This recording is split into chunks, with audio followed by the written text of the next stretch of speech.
Welcome to today's Tuesday talk on challenges of public participation for offshore wind power in the United States by David Bidwell. David is a professor for marine affairs at the University of Rhode Island in the United States. His work focuses on environmental sociology, specifically to explore public attitudes and decision-making. Prior to his academic work, he has served as program manager of the Great Lakes Integrated Science and Assessment Center. And in addition, he has worked as public participation consultant for environmental planning and cleanup projects. And this summer, we are very happy to have him as a senior fellow at the IASS.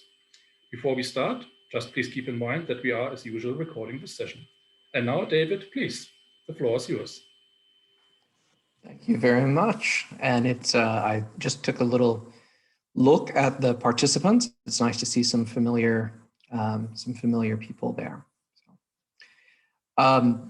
This is an introduction to my work. I do work in the Department of Marine Affairs. Oftentimes people do not know what that is. We are a small department. We look at all aspects of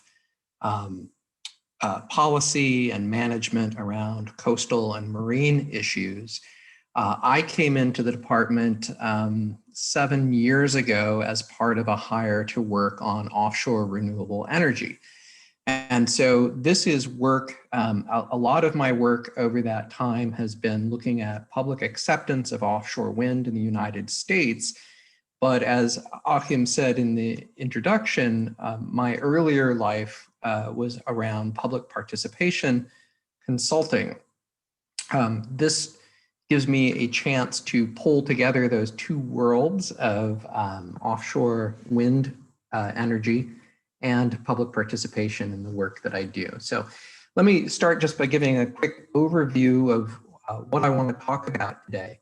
So I'm going to just talk for a bit about the global situation around offshore wind energy, and then talk about the situation in the United States around offshore wind energy and how that fits into that global picture. Then we'll talk a bit about public participation for offshore wind in the United States and maybe more broadly as well, and how that fits together with the current research that I'm doing and some of the work that I plan to do this summer while I'm here at IASS. So offshore wind energy, I'm sure there are people on the call who know more about the world of offshore wind energy in Europe. Really, the industry started in Europe in the early 1990s, and over the last 30 years has really developed into a major source of electricity in many countries, particularly in Northern Europe. What you can see from this graph from the International Renewable Energy Agency is that there's been a very, very fast acceleration just over the last decade in terms of installed capacity around the world. I'll show a little bit that explains part of that acceleration. Just for a reference point, I put in a smaller version too of the same data just for Germany to give some context. But we're looking globally right now in terms of capacity of around 34,000 megawatts of electricity capacity, which is a fairly large amount of electricity in terms of the places that it is cited. You can see this is looking at similar data, but looking at how it is split apart by country in terms of the top 10 producers of offshore wind in the world. And you can see, as I said before, a lot of countries in Northern Europe. You have the United Kingdom, Germany, Netherlands, Belgium, Denmark in there as real leaders in terms of the adoption of the technology. You'll also notice that down here in the second tier, you see China. And China has been developing rapidly into the industry and adopting offshore wind at a pretty high pace, which accounts for a lot of the recent growth in terms of capacity worldwide. You will notice that the United States is nowhere on this list, and we'll talk a little bit about why that is and give you a reference point for that as well. This actually looks at the the balance of renewable energies both in Germany and the United States, just by point of comparison. And you can see, you know, in terms of both countries, there's a lot of solar, a lot of onshore wind. But in Germany, you have a fairly large segment of electricity, this is in 2020, coming from offshore wind. And so I've highlighted that here. And if you want to see offshore wind in the United States, you have to look at this little tiny dot over there in the corner. That's because, as opposed to Germany that has, I think, 7,700 megawatts of capacity, at least in the statistics that I was looking at, the United States right now has 42 megawatts of electricity, just a blip on the scene of offshore wind industry. You may be wondering, why is that? And this adds to the puzzle a little bit. If you look at the wind resources, this is a map looking at wind speeds in the United States, you'll actually see that there is a fairly large wind resource along the coasts of the United States, and particularly in the northeast of the United States, in the area that we call New England and the mid-Atlantic. You have some characteristics that make it, it would seem on the face that offshore wind would be a really good choice. We have good resources. In that area, the Outer Continental Shelf actually extends out a fairly large amount, making relatively shallow waters for development. And you're actually very close to some of the highest loads in the country. If you think about population centers in the United States, such as Boston, New York, Philadelphia, New Jersey, Washington, DC, really some of the most densely populated areas in the US are right along this northeast coast, making it actually offshore wind a really viable choice in those areas. So it's not as if the industry has not tried. In fact, for more than 20 years, the industry has been trying to gain a foothold in the United States without a great deal of luck. This is a political cartoon that I like, showing a viewpoint on the Cape Wind project. I don't know if any of you had ever heard of this. This was the first large-scale offshore wind project to be proposed in the United States in the early 2000s. This was a project that was going to be sited north of an island called Martha's Vineyard, between Martha's Vineyard and Cape Cod in Massachusetts. And it was met with a lot of public opposition, and opposition by a lot of wealthy landowners in those areas, and was caught up in a number of lawsuits. And finally, in 2017, the company finally walked away. They gave up their lease of the area and said, we're done trying to do this project. So to give you a little more sort of geographic context, this is where we're talking about in terms of that project. So this is Cape Cod, Massachusetts, over here on the right side. And then these islands are Martha's Vineyard and Nantucket, which have a reputation of being an area where wealthy people go to vacation and have summer homes and all of that. The Cape Wind project was going to be in this area between the islands and Cape Cod, and it never really gained much momentum in terms of its ability to develop that. However, we did have some ability to do offshore wind, and in 2016, the first offshore wind project in the United States was built off of this island, which is actually part of the state of Rhode Island. And this is Block Island, which sits here about, I guess it's 15 miles off the, I think 14 miles off the coast of mainland Rhode Island, and you can see it actually gets fairly close to the tip of Long Island in New York. So this project is small by international standards. So it is 5 turbines, each of them having a capacity of 6 megawatts for a total of 30 megawatts.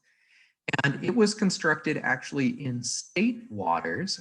The jurisdiction of the states run out to 3 miles off coast. And you can see the 5 turbines were sited here 3 miles off of the island.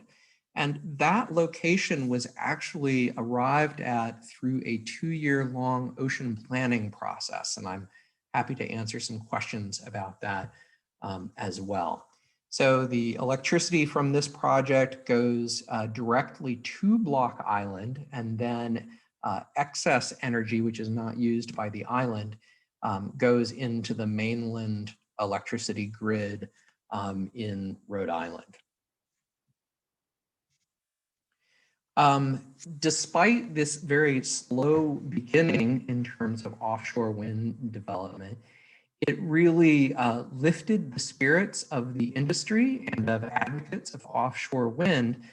And actually, during the period of time that the Block Island wind farm was being developed, the federal agency in charge of energy development in the offshore waters in the United States was actually undertaking a number of lease competitions across the East Coast of the United States. And to date, they have leased 16 large lease blocks for potential development of offshore wind. And what you can see here is a map of the companies that have leased these projects going up and down the mainland. There are a few blocks that you'll see, for instance, here off of South Carolina and these relatively new areas off of New York, which have not yet been leased. But in our neck of the woods, you can see here on the left side, you see Rhode Island, and this is Block Island right here. There are actually a large number of lease areas all sandwiched together that sit east of Block Island and south of Martha's Vineyard and Nantucket, which are available for leasing or available for development, I'm sorry. Now, the United States is a tricky place in terms of energy development. You folks in Germany are familiar with federal systems and some of the things that happen between the state and the federal government. So despite the federal government leasing these areas for development, we have no federal energy policy. There is nothing with teeth there. And so a lot of people leased these areas without a real clear understanding of what kind of development was going to happen.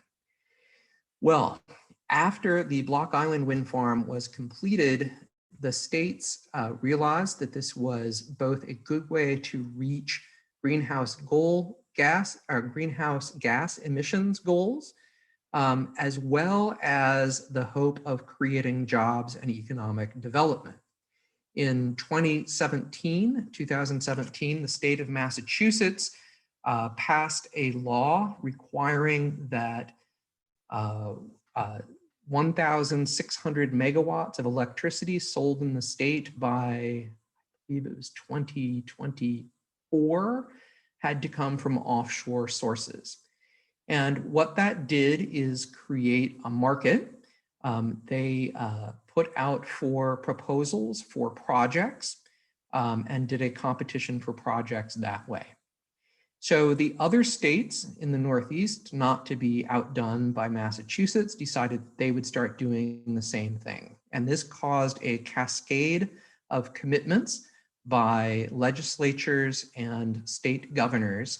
And what you can see now in the offshore landscape is that this is a list of projects that have actually been committed to by the states.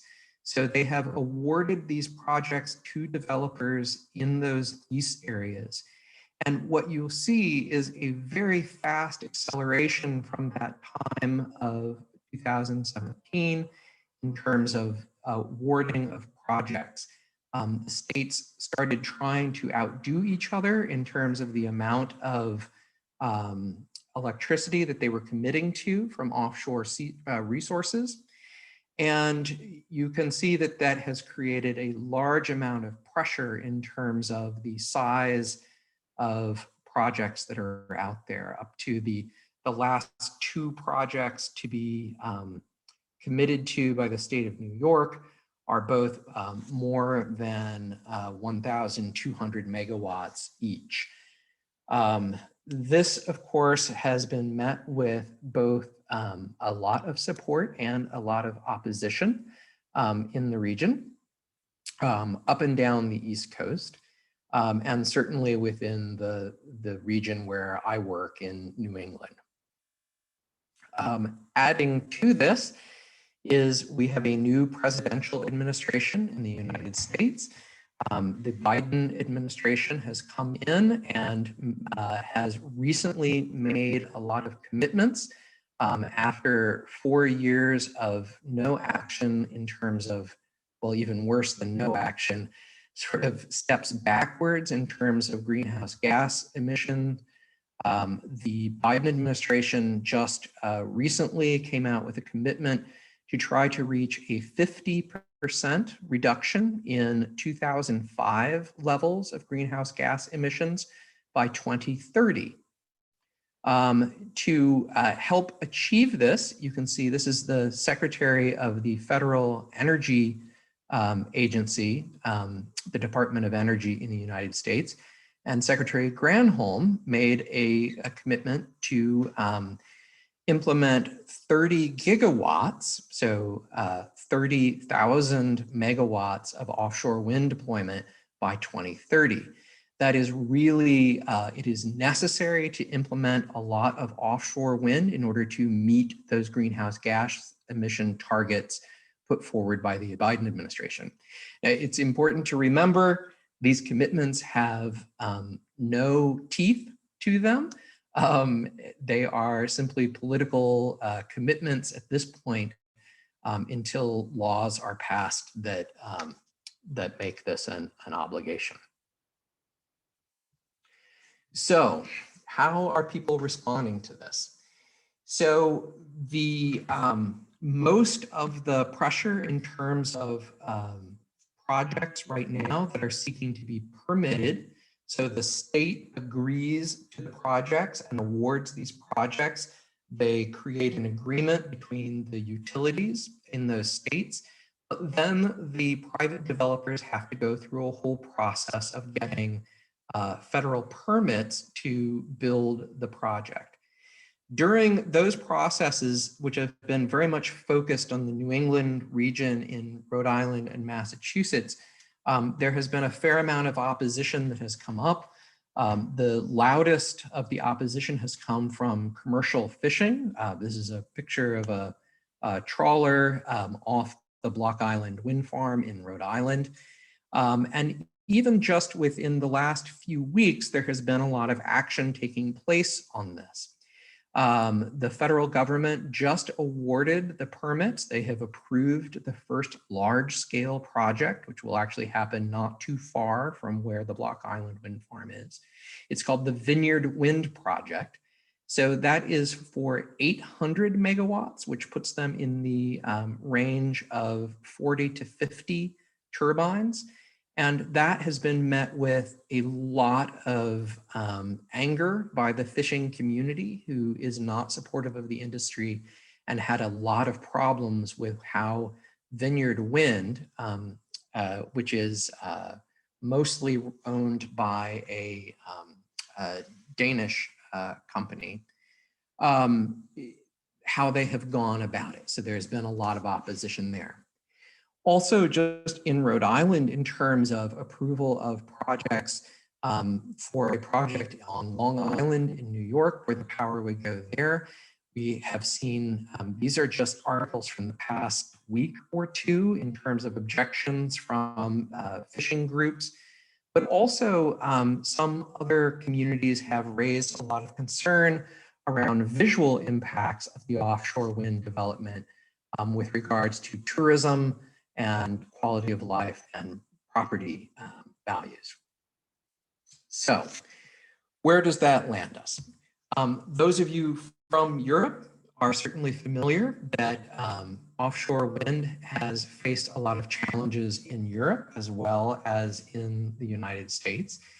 And scholars of renewable energy have largely advocated engagement of the public and other stakeholders in decision-making as a way of addressing some of this conflict and or accelerating development of the technology for offshore wind.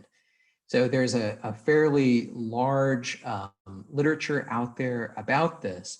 At the same time, I think there is still a lot unknown about the ways to structure participation for an offshore wind farm and how that leads to different outcomes in terms of both procedural outcomes and people's satisfaction with decision-making, as well as the projects themselves and the distribution of those projects. So we have done a little bit of research around the Block Island wind farm, which I see I misspelled as wind warm, which is kind of weird, in terms of looking at public participation for that project. And what we have found through two different studies of that are some common conclusions. One is that in participation, people really value informal interaction in addition to formal interactions. So of course, because these are placed in federal areas, the developers have to go through an environmental impact assessment. And that has certain requirements within it in terms of scoping meetings, comment periods, public hearings, et cetera. But what we heard from people involved in this first offshore wind farm in the US is that informal interactions between the developer and the public, or between the state and the public, were as important, if not more important, than those formal procedures. Related to that is that because this was a small project off the coast in one state, the developer was able to employ trusted liaisons, which they hired out of the communities that they were interested in interacting with. So they actually hired a resident of Block Island to be their eyes and ears on the ground and to be able to meet with local community organizations and have conversations in coffee shops and on the streets, et cetera. They did the same in terms of the fishing community during that time. So those are two sort of important points in terms of participation. We also, in a paper that was led by a student of mine, Joe Dwyer, back in 2018, this was the thesis work that he did, we proposed in coming out of these findings in a qualitative study that was based on interviews, we proposed something we called chain of trust, which is that acceptance of the outcomes of a process have a lot to do, first of all, with trust in the leaders of the decision process, and that you really need to have trust in those leaders before you can have trust in the process or trust in the outcomes. We have also been able to do some work with a colleague at the University of Delaware, Jeremy Firestone, and some colleagues to try to test a little bit of this through looking at the Block Island wind farm. And we have confirmed that it is very important. One of the most important aspects to people approving of the project and of the process used was whether or not they trusted the state. You can imagine that there was a wide range of opinions. Some people were very positive towards the state and their how they represented themselves in this development process, while other people were very skeptical and had a low level of trust. And what we saw was a reflection of that trust going throughout the process.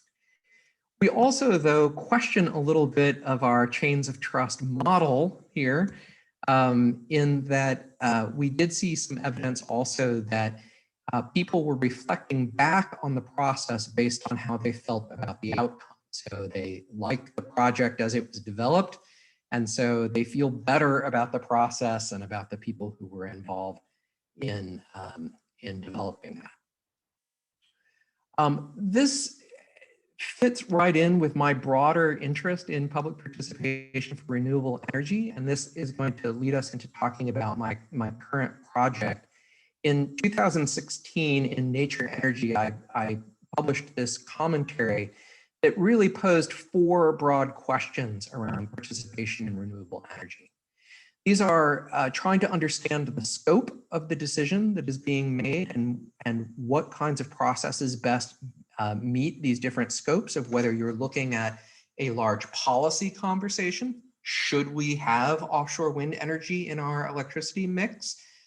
Versus a more regional planning process, like planning for use of the ocean or for the land, as opposed to looking at specific projects and permitting for those specific projects. So Akam, is it okay if I take like another 5 minutes? Absolutely. Great. The second is the purpose and thinking about the goals of participation. And I'm going to talk about that in a little more detail in a moment. There are issues of inclusion. Are they processes that invite certain stakeholders and groups to come in and give their input, or are they open processes where everybody can come? This is particularly difficult in an offshore environment, particularly when you talk about these federal areas, because the number of communities who have an interest in that area are numerous, and they're really spread out, as well as there are communities that are not based on geography. So for instance, the fishing community. People who use and fish in that area come from many different ports, including as far south as New Jersey, New York, but certainly Massachusetts, New Hampshire, Maine, Connecticut, and of course, Rhode Island. One of the chief complaints about the Vineyard Wind project that was just recently approved is because it is a Massachusetts-based project. Most of their conversations with the fishing industry took place in Massachusetts and in Massachusetts ports, making people from other states feel as if they were left out from the process. And of course, there's also the question of who is making decisions and how are decisions being made. One of my keen interests is on the purpose of participation. There is a literature around participation goals, including by Ortman and Wren. And so I'm really interested in how different people approach participation and the reasons why they think participation should be done. This led to a project with Peter Schweitzer here at IASS a few years ago, which we published just last year on public values and goals for participation.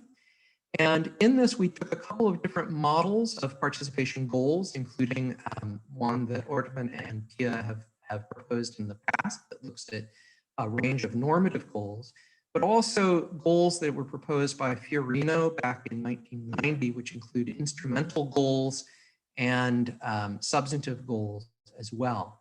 And what we found in a sample of the US public, just a general sample of the US public, by developing a quantitative measure of public participation goals orientations, is a difference between goals that look at really at a problem solving and improving a decision environment, which we call functionalist and deliberative, instrumental goals, which are about achieving some sort of project or lowering costs, building trust, those kinds of instrumental goals, and emancipatory goals. So people who are looking to participation to solve some of the injustices in society and to think about different power constructs and how you empower members of the public or specific groups to have decision-making power.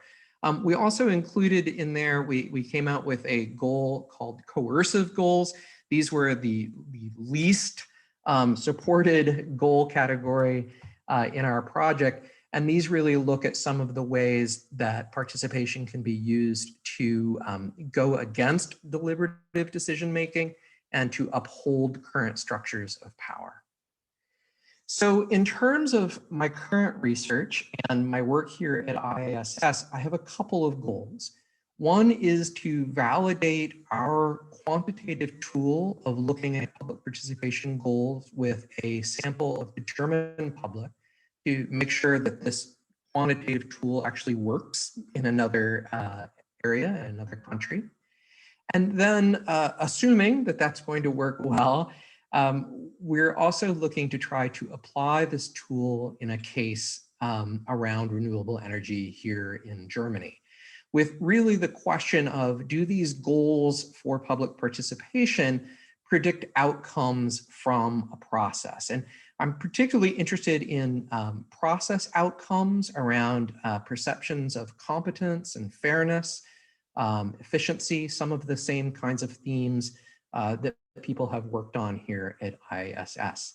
For the long term, the goal is then to use these things that I learn and apply them into the research that we're doing around offshore wind projects in the US. And I'm actually right now working on a proposal that would start next year if the project is funded, that would allow me to apply the work that I do this summer with IASS to that offshore context. So with that, I am happy to entertain questions and comments and engage in a discussion. Thank you very much, David, for the presentation. I think if you could perhaps stop sharing your screen, then we can all see each other better. Thank you. Perfect.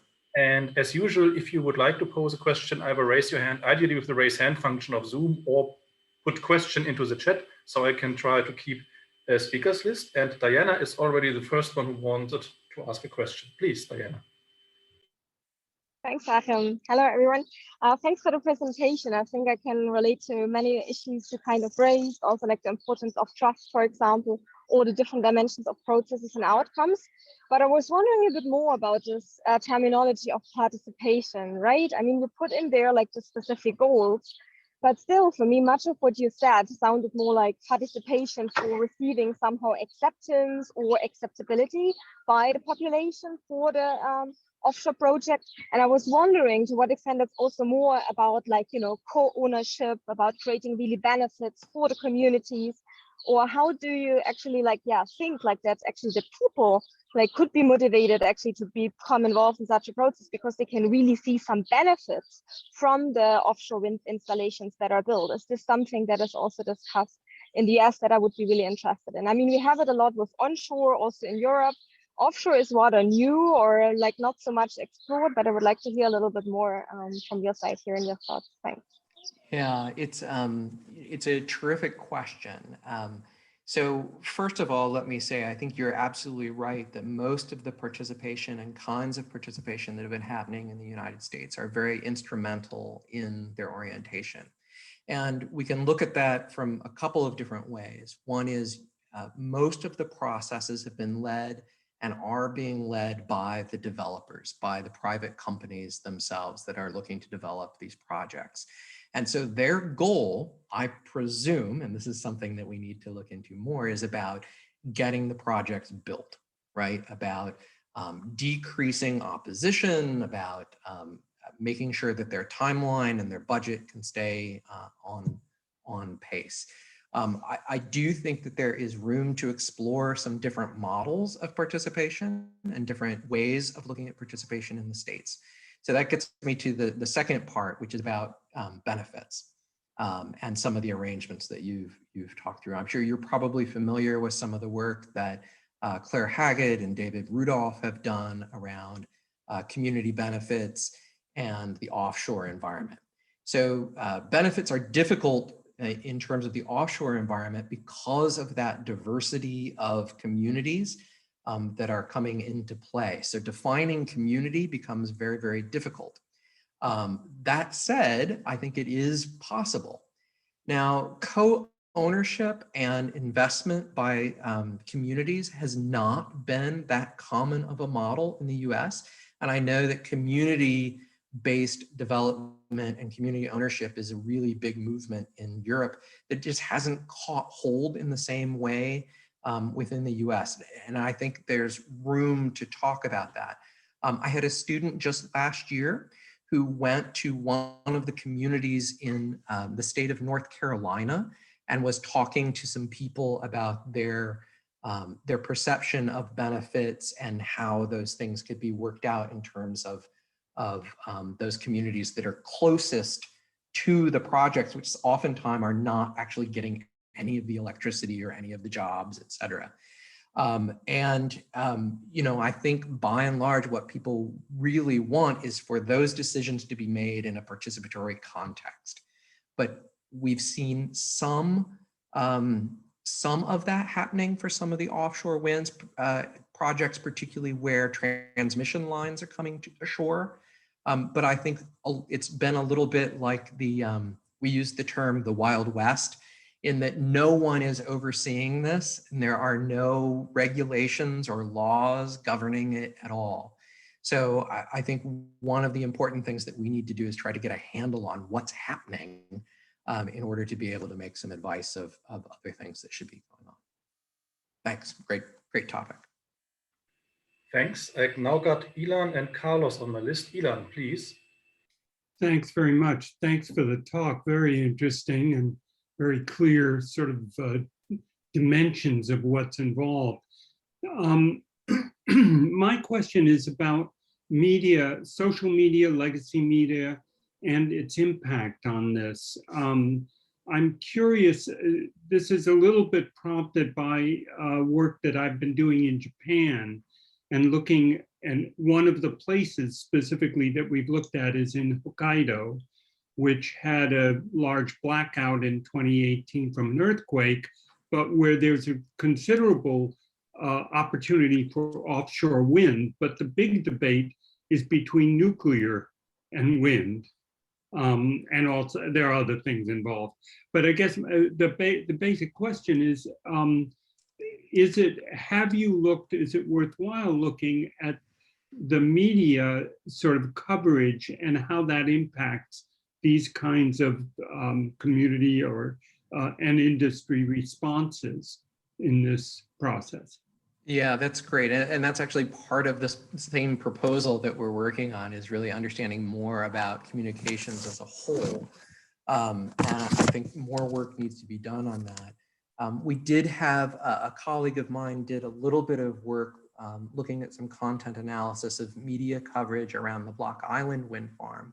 And one of the things that was most remarkable from that project is really the prominence of the private developer and the lack of information being put out by the states and the federal government.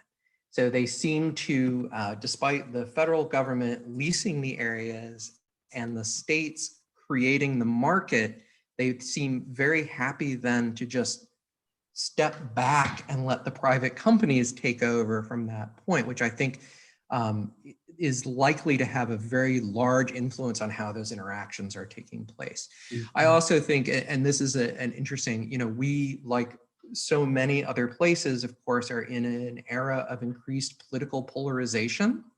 And the Trump administration was, you know, sort of behind the scenes, kind of, it was sort of business as usual in terms of leasing and things like that.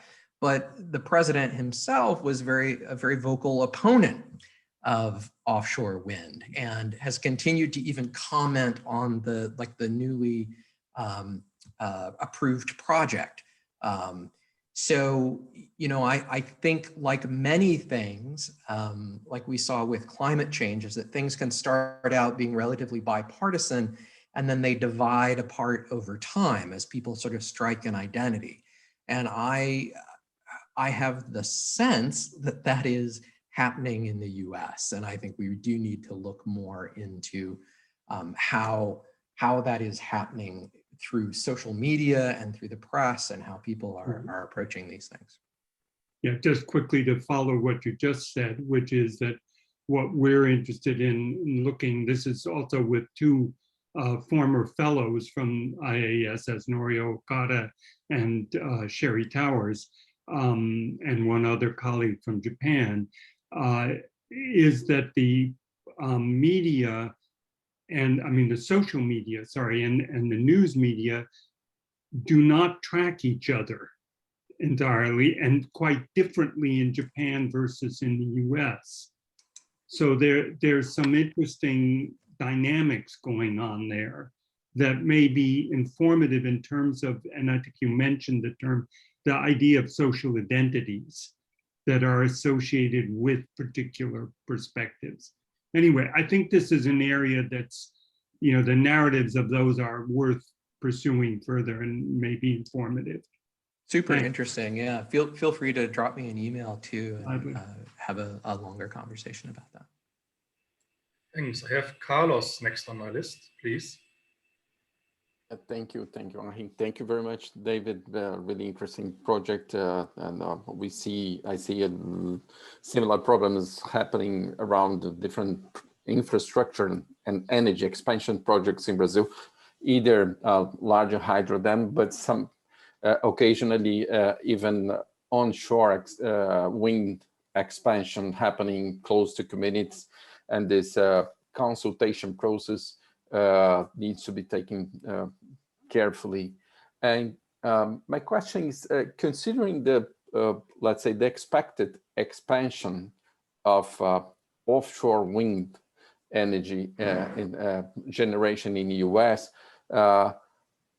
would you expect that regulations at the federal level would either directly associated with energy expansion plans, or beyond that to territorial planning, would you expect any regulation at the federal level or in different states to include, let's say, robust consideration on the concerns related to the lack of proper participation of local stakeholders?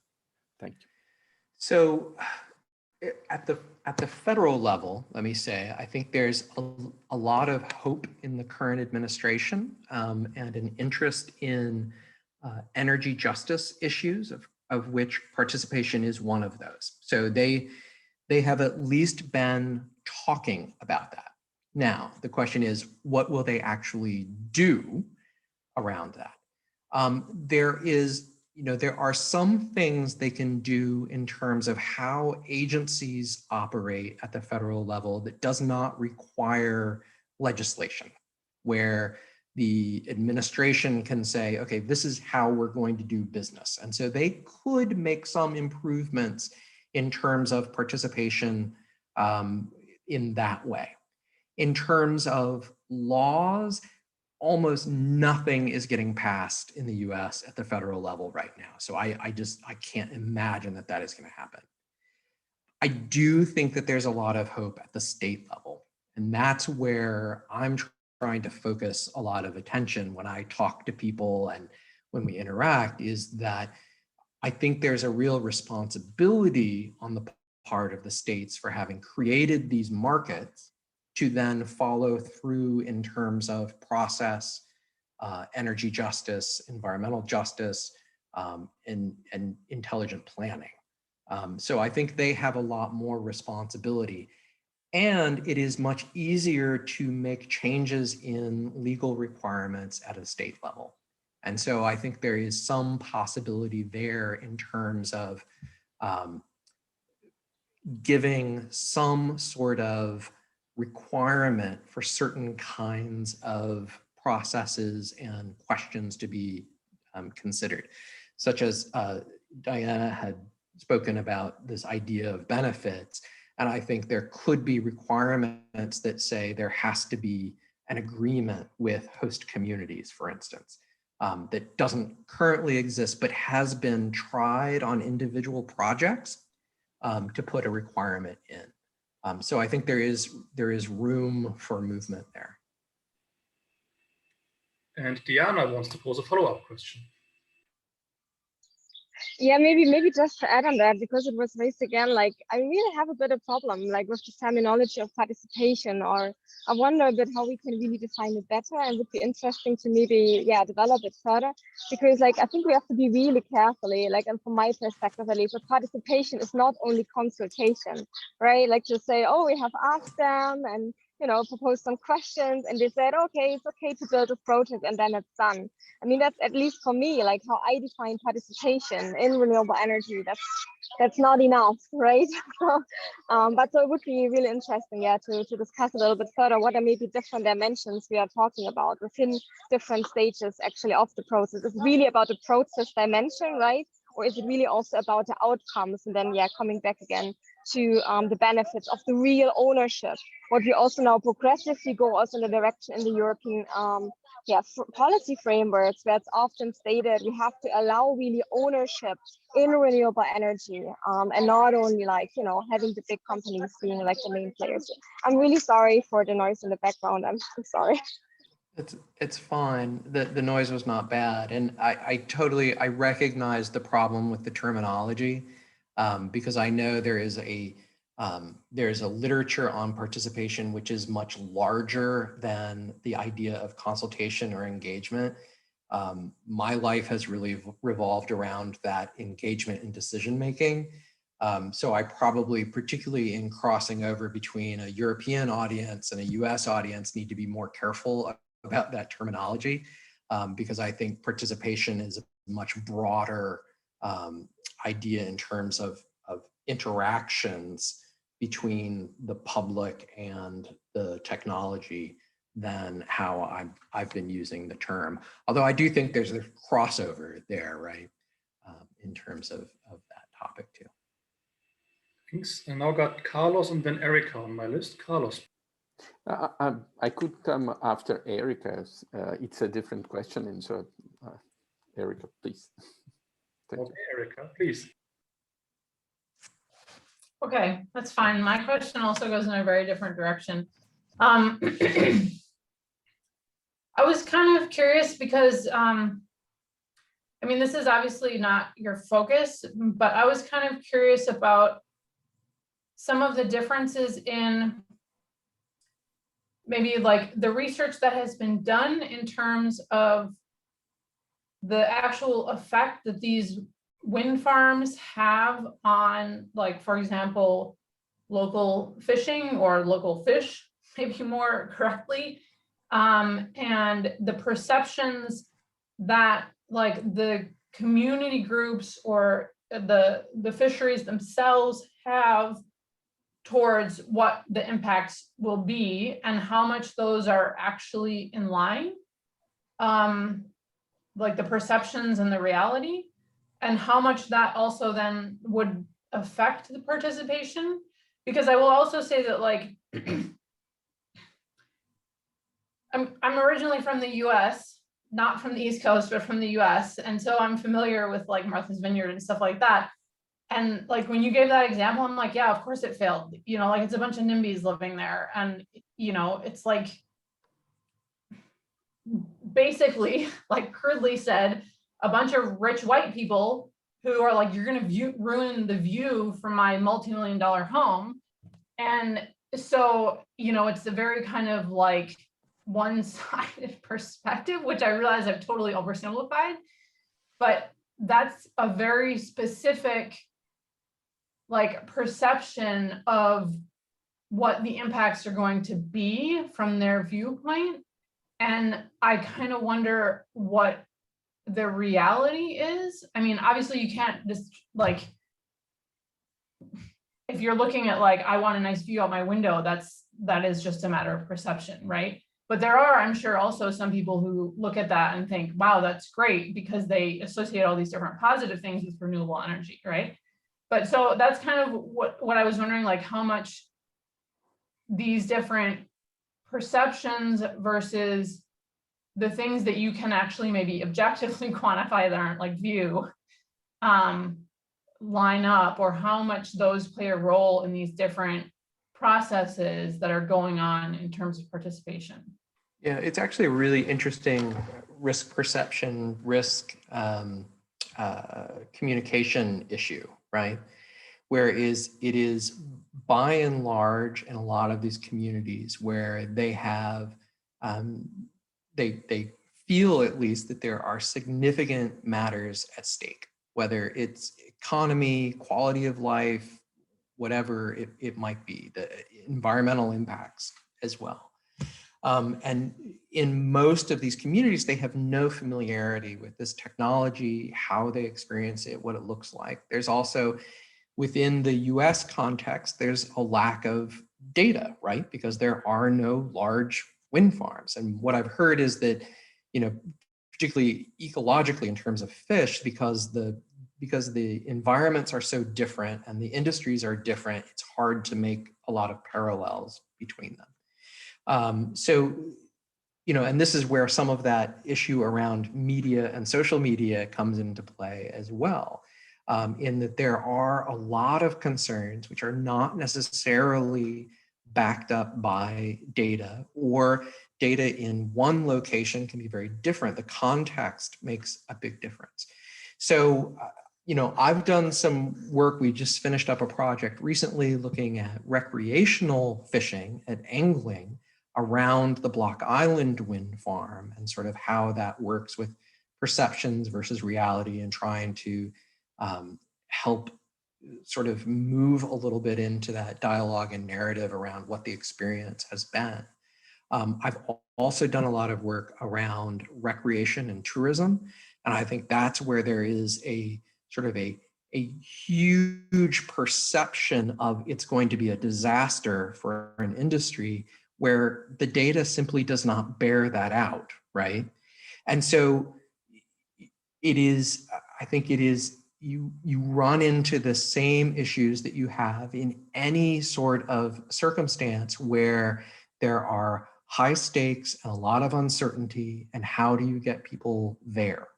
And so one of the things that worked well around the Block Island wind farm is that they had this 2-year-long planning process that involved stakeholders from recreation, fishing, transportation, et cetera, coming together and saying, here are the things we're worried about. They had people who were then able to go out and get data or identify where there were data gaps, and try to come through this planning process, which has simply not happened for any of those other projects that are there, that long list of projects, right? There is this real sense of we need to get this moving as quickly as possible, which I think, you know, there's some reality to that, right? Which is we haven't dealt with our greenhouse gas issue. But now they're in the point where I think these early projects, by handling them poorly, they're going to make the situation difficult for everybody down the line as well. So yeah, that was probably more than what you actually asked, but I think that's, you know, part of this emphasis on process and consultation and participation, depending on the different terms and what they mean, is because we've found that when perceptions are strong, it's not like you can just explain your way out of the situation, right? So it's how do you get everybody to work together along the line in terms of setting goals and expectations and all of that. And that's really just not happening. Thanks. And now Carlos, please. Thank you. David, how the no-go areas for offshore wind are defined, and what's the role of people beyond the politicians, local stakeholders on setting the mapping or the territorial definition for expansion of offshore wind? Thank you. So, Carlos, are you asking about areas that are excluded from development, or about access of people to the areas? No, exclusion of the areas. Exclusion of areas for offshore expansion, offshore wind expansion. So it has not gone well. And part of what you're seeing in the US is that these projects, the scale at which they're developing them, or at which they're targeting now. So the Block Island wind farm was developed by a company that was local to Rhode Island. Their investors were from other places, right? They were funded by a hedge fund in New York, but they were very much perceived as local, and the scale was perceived as local. Now, all of those leases that I showed you are all owned by multinational energy companies, okay? And so the connection between the local and what's going on is not very close. And so a lot of those lease areas have been requested by developers. We want a lease area here, pow. They put it on a map, they bid it out without a lot of conversation happening about where the development should be. Now, in Rhode Island, part of that 2-year process was looking not just at where that Block Island wind farm was built, but also where some of those larger lease areas are, the ones that are closest to Rhode Island. And the federal government actually gave the state some jurisdiction over those areas because they went through this planning process. So one of the things that happened because of that is that they actually took some lease blocks, some individual block areas out of that lease because they were in one of the prime fishing locations, okay? However, what I have recently learned is that the decision of which of those leases, which of those blocks they took out was done after the fact and in a black box environment. So it was not transparent and it was not consultative when they did that. And so now the fishing industry is coming back and saying, no, we still think this is a terrible place for a wind farm because you didn't take out the right blocks. So this is a huge issue around commercial fishing. There's a population, a highly endangered population of baleen whales that frequent the area, the North Atlantic right whale, and they have federal protection. And as we know, marine mammals capture the public imagination. And so that is also an issue that is going to come into play. And I think we're still just looking at the tip of the iceberg in terms of public opposition, because I think a lot of the US public is really just not aware that this is happening and that there is this number of developments that are on the horizon. So I see that Diana asked about marine spatial plans. So they try, and it kind of comes and goes with the administration. So the Obama administration had put a lot of emphasis into these regional spatial planning, and the Trump administration basically did away with it. So it has happened somewhat at a state level, but that's not great in terms of federal waters. And there's always questions of how adequate those have been. So I know now it's 3 o'clock, so I'll stop short on that one. No problem. We are perfectly in time. Thank you very much again for your presentation, David. And given, if I calculated correctly, that offshore wind power should be increased 700 times in the next 10 years, I think you will have a lot of work to do, actually. And we look forward to this. And having said that, I wish you all a good afternoon and hopefully see you next week again. Bye. Thank you. Thank you. Bye.